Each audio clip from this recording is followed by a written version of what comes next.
And in the monastery that I lived in, there were 27 monks. And, in the 52 years he taught, he had 27 monks when he died. So it wasn't easy to get in. He was a tough teacher, a very loving, wise teacher, and wasn't easy to stay in. But, the one thing he always said to us is that don't lean on me, because one day when I die, you're going to fall over. Learn to lean on your own spine. And I think in today's world, people lean on so many things, right? Whether it's drugs or technology, and we just complicate things, right? For thousands of years, I believe, people learned to become sensitive to their mind, their body, and their nervous system. And that's how we survived on this planet. All over the world, whether it was in Europe, Africa, Asia, people went out to the forest. They knew what leaf or root or plant healed something. And that's how we survived, right? There was no doctor or pharmacy to go to.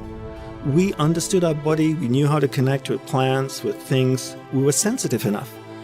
And now, in today's world, we are the most amazing tool on the planet, our body and our mind. But yet, we don't try to understand it ourselves. We need technology to tell us about our body. We need other things to tell us about our mind, right? Get to know your mind, get to know your body so that you can understand it. And we have the most amazing tool in the world, yet we turn to other things like technology and drugs and everything. Why? Just go within yourself and find out all answers are inside of you. So one common thing people say to me is, Dhanapani, if I meditate 5 minutes a day in the morning, will that help me concentrate? Two things here. One is meditation doesn't help you concentrate. This is a total false, erroneous belief. Concentration leads to meditation. You cannot meditate unless you can concentrate. So meditation doesn't help you concentrate. Second is, look at it this way. Your whole day is a preparation. At first, your rituals throughout the day is what supports you. Then you start meditation. Right? You can't meditate for 5 minutes a day and then the rest of the day practice distraction. Don't lead a life that supports meditation. My guru had a beautiful saying, and he quite often would say that, most people can't meditate because they do not lead a life that supports the practice of meditation. One of the brilliant things about my teacher was that he proved to us and showed us that technology and material things are not bad. There's nothing wrong with TV. There's nothing wrong with the cell phone. There's nothing wrong with computers. There's nothing wrong with the internet, as long as you are in charge. But if you allow the internet, whatever's happening on your computer, on your phone, to dictate your awareness in your mind, then you become a slave to technology, and then it can train you to be distracted. But as long as you're in charge of it, then it's totally fine. What beautiful tools, huh? I can pick up my phone and FaceTime my mom in Australia. I can see her, I can talk to her, I can smile and laugh. Why is that a bad thing? But I need to be in charge of my phone. And I think in today's world, we allow everything on the phone, everything on the computer, on the internet to dictate where our awareness is going. And therefore, we become a slave to everyone and everything around us. Problems are not problems. They're subconscious patterns that need to be adjusted. And I love that saying, problems are not problems, they're subconscious patterns that need to be adjusted. And once you understand that, all you have to do is adjust patterns in your subconscious, and you can change so much in your life.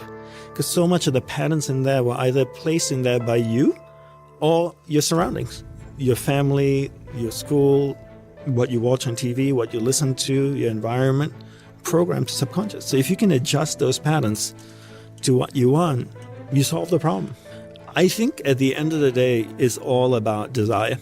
How badly do you want it?